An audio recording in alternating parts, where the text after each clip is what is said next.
राज व्यवस्था एवं लक्ष्मीकांत से बनाई हुई एमसीक्यू सीरीज़ देख रहे थे। तो उसका अब अगला भाग देखते हैं। तो इसमें पहला प्रश्न ये है कि आपको ये बताना है कि अनुच्छेद 14 जो कि जिसके अंतर्गत नियोजन के विषम विषय में अवसर की समता के अपवाद जो है, तो इसमें ये बता रहा है कि उस अपवाद में क्या शामिल नहीं है। तो अनुसूचित जात एवं जनजातीय के लिए राज्य सेवाओं में पदोन्नति में आरक्षण की व्यवस्था, तो ये है अपवाद में। राज्य के अधीन सेवाओं में पिछड़ा वर्ग के लिए आरक्षण, तो ये भी है। अगला क्या है कि अनुसूचित जाति जनजाति एवं पिछड़ा वर्ग के लिए सरकारी और गैर सरकारी संस्थाओं में आरक्षण की व्यवस्था, तो ये नहीं है। धार्मिक या सांप्रदायिक संस्था के क्रियाकलाप से संबंधित किसी विशिष्ट धर्म या संप्रदाय के पदाधिकारी संबंधी प्रावधान, तो ये है पहली चीज़। तो अनुच्छेद जो 15 के 5 में प्रावधान है कि इसमें क्या किया गया कि 93वां संविधान संशोधन के द्वारा ये जोड़ा गया कि अल्पसंख्यक शिक्षण संस्थानों को छोड़कर सभी सरकारी एवं गैर सरकारी संस्थाओं में अनुसूचित जाति जनजाति एवं पिछड़ा वर्ग के आरक्षण संबंधी प्रावधान है, तो इसमें अल्पसंख्यक नहीं है। और 15(3) में क्या कहा गया है कि स्त्रियों एवं बच्चों के लिए विशेष प्रावधान की व्यवस्था किया गया है। और 16(4) जो अनुच्छेद में कहा किया गया 77वें संविधान संशोधन 1995 द्वारा ये जोड़ा गया। और इसके लिए 82वां संविधान संशोधन सन 2000 भी किया गया। और संविधान के अनुच्छेद 335 में संशोधन किया गया। तो और 85वां संविधान संशोधन 2001 के द्वारा पदोन्नति में आरक्षण के साथ परिमाणित ज्येष्ठता भी जोड़ा गया। ऐसे भूतलक्षी प्रभाव से लागू किया गया। अगला प्रश्न ये है कि अनुच्छेद 15 में निम्नलिखित में से किस प्रकार के विभेद का प्रतिषेध शामिल है? धर्म, मूल वंश, जाति, लिंग, जन्म स्थान। तो इसमें सभी अनुच्छेद 15 में 5 आधार बनाए गए हैं कि धर्म, मूल वंश, जाति, लिंग, जन्म स्थान के बारे में कहा गया है कि इसके आधार पर भेदभाव नहीं किया जाएगा। और अनुच्छेद जो 16 है उसमें क्या है कि धर्म, मूल वंश, जाति, लिंग, इसमें उद्भव, जन्म स्थान, निवास, इतना है 16। तो 16, 15 ध्यान से देखिए। तो 15 में क्या है? धर्म, मूल वंश, जाति, लिंग, जन्म स्थान। इसमें क्या है? धर्म, मूल वंश, जाति, लिंग, जन्म स्थान तो है ही। इसमें जुड़ा क्या है? उद्भव और निवास इसमें जुड़ गया है। इसमें आपको ये बताना है कि 16(4) के अंतर्गत क्या सही है। तो पिछड़ा वर्ग का आधार सामाजिक, शैक्षणिक एवं आर्थिक है। राज्य की सेवाओं में उस वर्ग का प्रतिनिधित्व पर्याप्त नहीं है। तो इसमें से दूसरा सही है। पहला क्यों गलत है? क्योंकि पिछड़ा वर्ग का आधार शैक्षणिक एवं सामाजिक है, आर्थिक नहीं है। क्रीमी लेयर के बारे में आपको बताना है कि इसमें से कौन सा कथन सत्य है। तो इसके अंतर्गत शामिल पिछड़ा वर्ग आरक्षण का लाभ उठा सकता है।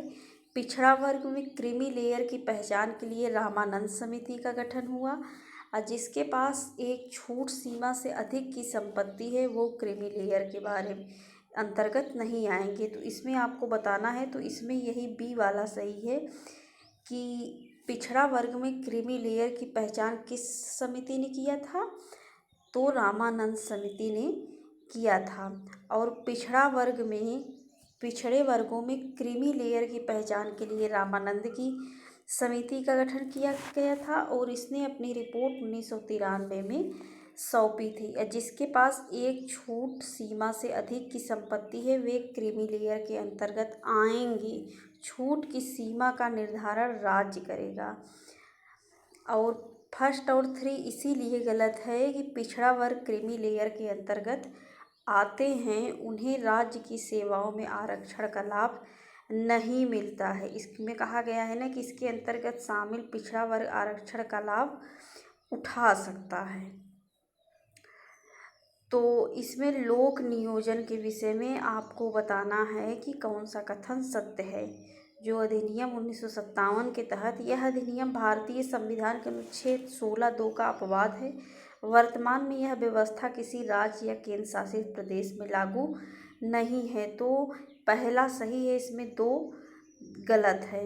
लोक नियोजन जो अधिनियम है 1957, तो भारतीय संविधान के 16(2) का अपवाद है, ये तो सही है। संसद द्वारा यह अधिनियम 1957 में पारित हुआ था और 1974 में यह अधिनियम समाप्त हो गया था। परंतु आंध्र प्रदेश और तेलंगाना में यह प्रावधान आज भी वर्तमान समय में चल रहा है। और 32वें संविधान संशोधन 1973 के द्वारा संविधान में अनुच्छेद 371 घ जोड़ा गया और राज्य पुनर्गठन अधिनियम 2014 द्वारा इसका विस्तार तेलंगाना तक किया गया। समान कार्य के लिए समान वेतन के संबंध में आपको बताना है कि समान कार्य के लिए समान वेतन को एक मौलिक अधिकार बनाने के लिए भारतीय सर्वोच्च न्यायालय को आधार मिला है। तो भारत की प्रस्तावना में प्रयुक्त समाजवादी शब्द, तो इसमें प्रस्तावना में जो प्रयुक्त समाजवादी जो शब्द है, अनुच्छेद 14, 16 और 19 के डी से एक मौलिक अधिकार बनाने के लिए सर्वोच्च न्यायालय को आधार मिलता है। जो प्रस्तावना में समाजवादी शब्द है, तो वो अनुच्छेद 14, 16 और 39 डी ने एक साथ मिलाकर समान कार्य के लिए समान वेतन को मौलिक अधिकार बनाने के लिए सर्वोच्च न्यायालय को आधार मिलता है। आप लोग कमेंट बॉक्स में बताइए कि अनुच्छेद 14, 16 और 39 में क्या है। और इसमें आपको ये बताना है कि सिविल अधिकार संरक्षण अधिनियम जो 1955 के तहत, इसमें से ये बताना है कि आप विचार करिए और इसमें से कौन सा कथन सत्य है ये आपको बताना है। तो इसमें इस अधिनियम का संबंध भारतीय संविधान के भाग 3 में वर्णित अस्पृश्यता के अंत का है, तो ये सही है। और अस्पृश्यता के आचरण से दोषपूर्ण व्यक्ति संसद या किसी विधानमंडल की सदस्यता के लिए योग्य नहीं रह जाता, तो ये भी सही है।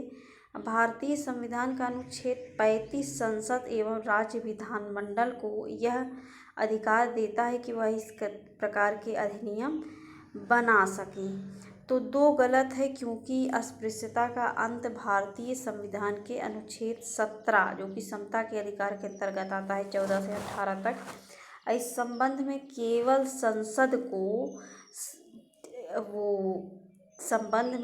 संसद को अधिकार है विधि बनाने का। अनुच्छेद 35 राज्य के विधानमंडल को ऐसा कोई अधिकार नहीं है। और इस संबंध में 1955 में अस्पृश्यता अधिनियम जो आया तो पारित हुआ, तो उसमें क्या हुआ कि 1976 में इसका नाम जो बदलकर सिविल अधिकार संरक्षण अधिनियम 1955 कर दिया गया। इसमें 6 माह का कैद या 500 रुपये का आर्थिक दंड या दोनों हो सकता है। वर्तमान में इसकी सीमा जो है 6 माह से बढ़ाकर 1 या 2 साल की सजा हो जाती है। इस आचरण से दोषित व्यक्ति संसद या राज्य विधानमंडल की सदस्यता के लिए योग्य नहीं रह जाता। इसका दुरुपयोग भी बहुत होता है। संसद ने वर्ष 1989 में अनुसूचित जाति और अनुसूचित जनजाति अधिनियम 1989 पारित किया गया, जो उपरोक्त दोनों अधिनियम से ज़्यादा व्यापक और कठोर है। इस अधिनियम को एट्रोसिटीज एक्ट भी कहा जाता है। इसमें क्या है कि 6 माह से लेकर 5 वर्ष की सजा एवं पीड़ित व्यक्ति को क्षतिपूर्ति का प्रावधान है। अस्पृश्यता शब्द का न तो संविधान में न ही इस अधिनियम में परिभाषित किया गया है। तो ये प्रश्न बन जाता है कि अस्पृश्यता शब्द संविधान में है तो नहीं है। मैसूर उच्च न्यायालय ने व्यवस्था दी कि इसका प्रयोग ऐतिहासिक है। अब हमको बताना है कि अनुच्छेद 18 के तहत क्या सही नहीं है। तो राज्य, सेना या विद्या संबंधी सम्मान के सिवाय और कोई उपाधि नहीं करेगा। और भारत का कोई नागरिक किसी विदेशी राज्य से कोई उपाधि स्वीकार नहीं करेगा। भारत रत्न, पद्म भूषण, पद्म विभूषण, पद्मश्री उपाधियां नहीं हैं। इसके उल्लंघन के विषय में संसद ने संविधान के अनुच्छेद 35 के अंतर्गत, तो यही लास्ट वाला ही गलत है, क्योंकि संसद ने अभी इस विषय में कोई अधिनियम बनाया ही नहीं है। अनुच्छेद 18 मोस्ट इम्पॉर्टेंट है, समता के अधिकार के अंतर्गत आता है, उपाधियों का अंत। लेकिन 1954 में भारत सरकार ने 4 अलंकरण देने की व्यवस्था की है। क्या क्या? भारत रत्न, पद्म विभूषण, पद्म भूषण और पद्मश्री। न्यायालय के अनुसार ये पुरस्कार या उपाधियां नहीं हैं। और 1977 में जनता दल की सरकार ने इस पर प्रतिबंध लगाया था, लेकिन 1980 में इंदिरा गांधी सरकार ने इसे पुनः लागू किया। अब हमको बताना है अनुच्छेद जो 19(1) है, इसके बारे में आपको बताना है कि वाक स्वतंत्रता आदि विषय से संबंधित जो अधिकार है, तो बताना है कि इसमें कौन सा शामिल नहीं है। विदेश यात्रा करने का, संगम या संघ सहकारी समिति बनाने का, शिक्षा का अधिकार। तो ध्यान से देखेंगे तो इसमें से 1 और 3 नहीं है, 1 और 3 नहीं है, क्योंकि विदेश में जो यात्रा करना है उसको किसमें कहा गया है? अनुच्छेद 21। शिक्षा का अधिकार क्या है? 21 का ना। और 19(1) में 6 प्रकार के अधिकार हैं।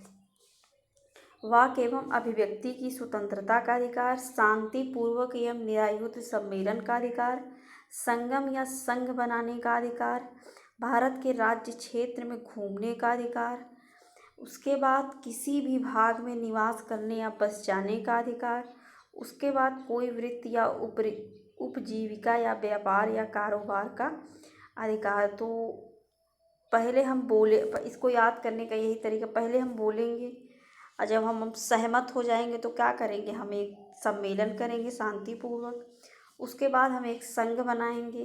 जब संघ बन गया तो उस जो हमारा मोटो रहेगा उसको पूरा करने के लिए क्या करेंगे? प्रचार करेंगे, घूमेंगे। और जब घूम लिए तो कोई स्थान जब हमको पसंद आ जाएगा तो हम वहाँ निवास करेंगे। और जब कोई निवास करेगा तो वहाँ रोटी पानी के लिए हमको क्या करना पड़ेगा? व्यापार करना पड़ेगा। तो ऐसे आप एक याद कर सकते हैं। और 19(1)(च) में संपत्ति को खरीदने, अधिग्रहण करने या बेच देने का अधिकार था, जिसे 44वें संविधान संशोधन 1978 द्वारा समाप्त कर दिया गया। अगला 19(1) में प्रत्यक्ष रूप से शामिल तो है परंतु अंतर्निहित है। क्या है इसमें से? प्रेस की स्वतंत्रता, व्यावसायिक विज्ञापन की स्वतंत्रता और हड़ताल की स्वतंत्रता। तो इसमें प्रेस की स्वतंत्रता और व्यावसायिक विज्ञापन की स्वतंत्रता ये अंतर्निहित है, कहीं ये लिखा नहीं है, लेकिन ये अंतर्निहित है, क्योंकि अभी हम जो बताए उसमें भी ये चीज़ जिक्र नहीं किया है कि प्रेस की स्वतंत्रता भी 19(1) में आता है और व्यावसायिक विज्ञापन की स्वतंत्रता भी इसी के अंतर्गत आता है। इसमें आपको बताना है कि सही कोड बताना है। तो भारत का संविधान अनुच्छेद 19(1) पर युक्ति प्रतिबंध लगाने का प्राविधान रखता है। सहकारी समितियां बनाने का अधिकार संविधान के 19(1) में मूल रूप से नहीं था। इसमें से आपको बताना है कि कौन सा कथन सही है। तो इसमें से दोनों ही कथन सही हैं। 19 ध्यान से देखिए, 19(1) के अंतर्गत 6 मूल अधिकार अभी जो बताए, तो उसमें यही है कि युक्ति प्रतिबंध संबंधी अनुच्छेद है। तो इसमें से यही है कि जो सहकारी समिति बनाने का अनुच्छेद 19(1) में मूल रूप से नहीं था, जिसे बाद में 97वां संविधान संशोधन 2011 द्वारा जोड़ा गया। अगला प्रश्न क्या है? नागरिक एवं विचार एवं अभिव्यक्ति की स्वतंत्रता पर युक्ति प्रतिबंध लगा सकता है। तो इसके अंतर्गत आपको बताना है कि कौन सा आएगा। तो भारत की संप्रभुता एवं अखंडता आएगा। विदेशी राज्यों के साथ मैत्रीपूर्ण भी आएगा। न्यायालय की अवमानना, लोक व्यवस्था, अवांछनीय आलोचना तो ये नहीं आएगा। विचार एवं अभिव्यक्ति की स्वतंत्रता पर युक्ति प्रतिबंध में अवांछनीय आलोचना नहीं शामिल है और सब शामिल है। 19 ख में शांतिपूर्वक एवं निरायुध सम्मेलन करने संबंधी अधिकार प्राप्त है। तो इसमें से आपको बताना है कि क्या शामिल नहीं है। तो एकत्रित जनता जिसे हथियार नहीं रखना चाहिए, शांतिपूर्वक सम्मेलन कर सकते हैं, केवल सार्वजनिक भूमि पर होना चाहिए, इसमें हड़ताल शामिल नहीं है। तो अगला प्रश्न ये है कि भाग तीन में प्राण एवं दैहिक स्वतंत्रता के संरक्षण संबंधी जो प्रावधान है, तो इसमें से ये बताना है कि कौन सा कथन सही है। तो यही कथन सही है कि यह मूल अधिकार में विधि की सम्यक प्रक्रिया के सिद्धांत को अपनाता है। से यही सही है क्योंकि प्राण एवं दैहिक स्वतंत्रता का संरक्षण अनुच्छेद 21 में विधि की सम्यक प्रक्रिया के सिद्धांत को अपनाता है। मेनका गांधी बनाम भारत संघ 1978 में न्यायालय ने निर्णय दिया कि उचित एवं न्यायपूर्ण आधार पर ही इससे वंचित किया जा सकता है और यह जो मूल अधिकार है ये भारत एवं विदेशी दोनों को प्राप्त है। हम पहले भी बताए हैं 15, 16, 19, 29, 30 ये केवल भारतीयों को प्राप्त है और इसके अलावा जो हैं वो सबको प्राप्त है। केवल विधि द्वारा स्थापित प्रक्रिया के आधार पर ही किसी व्यक्ति को उसके प्राण एवं दैहिक स्वतंत्रता से वंचित किया जा सकता है। और 20 और 21 ये मूल अधिकार किसी भी आपातकाल में निलंबित नहीं होंगे। इस सीरीज से आपका रिवीजन भी हो जा रहा है क्योंकि वही चीज़ कई बार आ जा रहा है। शिक्षा के अधिकार संबंधी विषय में आपको बताना है कि यह एक मूल अधिकार है। इसे संविधान के अनुच्छेद 19 के तहत जोड़ा गया है। 8 से 14 साल की आयु के बच्चों को निःशुल्क एवं अनिवार्य शिक्षा का प्रावधान है। 93वां संविधान संशोधन 2002 के द्वारा इसे मूल, तो इसमें ध्यान से देखिए तो सिर्फ पहला सही है, सिर्फ पहला सही। अभी हम बताएं कि 19 में ऐसा नहीं है, 21 के क में है, 21 के क में है। और 8 से 14 नहीं, 6 से 14 साल की बात है। और 86वां संविधान संशोधन 2002 है, 93वां संविधान संशोधन नहीं। तो इसमें से आपको बताना है कि कौन सा कथन असत्य है। इसमें से आपको बताना है कि कौन सा कथन, तो शिक्षा का अधिकार 1 अप्रैल 2009 से प्रभावी हुआ, तो यही इसमें गलत है क्योंकि सन 2010 में प्रभावी हुआ था। और सब सही है कि भारतीय संविधान के अनुच्छेद 45 में कहा गया कि राज्य 6 वर्ष से कम आयु के बच्चे के लिए शिक्षा प्रदान करने का अवसर देगा। भारतीय संविधान के अनुच्छेद 51 का में प्रावधान है कि माता पिता या उसका संरक्षक जो होगा वो 6 से 14 वर्ष की आयु के बच्चे को शिक्षा का अवसर देगा। निःशुल्क एवं अनिवार्य शिक्षा प्रदान के लिए संसद द्वारा शिक्षा का अधिकार संबंधी अधिनियम पारित किया गया है। तो ये सब हम सब देख चुके हैं। शिक्षा का अधिकार एक मानव अधिकार भी है, तो इसको आप याद कर लीजिए। एक कथन इसमें से बताना है कि वो ये रिपीटेड प्रश्न है, तो वही चीज़ है। इसमें बताना है कि अनुच्छेद 22 में बताना है कि कौन सा कथन असत्य है। तो क्या है, गिरफ्तारी के 24 घंटे की अवधि में मजिस्ट्रेट के समक्ष इसमें यात्रा का समय भी शामिल है, तो यात्रा का समय नहीं शामिल है, तो ये गलत हो गया। अगला क्या है कि इसमें ये बताना है कि निवारक निरोध संबंधी विधेयक बनाने की जो शक्ति है वो राज्य के विधानमंडल को है, तो ये गलत है। अगला, इस संबंध में संसद द्वारा आतंकवाद निवारण जो अधिनियम पोटा 2002 में पारित किया गया परंतु वर्तमान में शामिल नहीं है, तो ये सही है। और इसमें क्या है कि तो संविधान 22 के तहत जो गिरफ्तारी के मैटर में है, तो इसमें यात्रा का जो समय है वो नहीं शामिल किया जा सकता। और निवारक निरोध जो विषयक जो विधेयक है वो संसद को शक्ति है, संसद एवं राज्य के विधानमंडल दोनों बना सकते हैं, परंतु परंतु दोनों के बीच शक्तियों का विभाजन किया गया है। और निवारक निरोध विधेयक के तहत गिरफ्तार किए गए किसी व्यक्ति को अधिनियम अधिकतम कितने माह तक हिरासत में रखा जा सकता है? 3 माह तक। इससे अधिक के लिए सलाहकार बोर्ड का निर्णय आवश्यक है और सलाहकार बोर्ड में एक अध्यक्ष और 2 सदस्य होते हैं। अध्यक्ष उच्च न्यायालय का सेवारत न्यायाधीश होगा एवं सदस्य क्या होंगे? उच्च न्यायालय के सेवारत या सेवानिवृत्त न्यायाधीश होंगे। अगला इसमें ये बताना है कि 19(1) को और अनुच्छेद 21 को मिलाकर क्या मिलेगा? तो ये एकांतता का अधिकार हमको मिल जाएगा। खड़ग सिंह बनाम उत्तर प्रदेश एवं गोविंद बनाम MP के मामले में ये व्यवस्था किया गया है कि दोनों को मिलाकर जीवन का अधिकार, ये अनुच्छेद 19(1) ये क्या है? भारत के राज्य क्षेत्र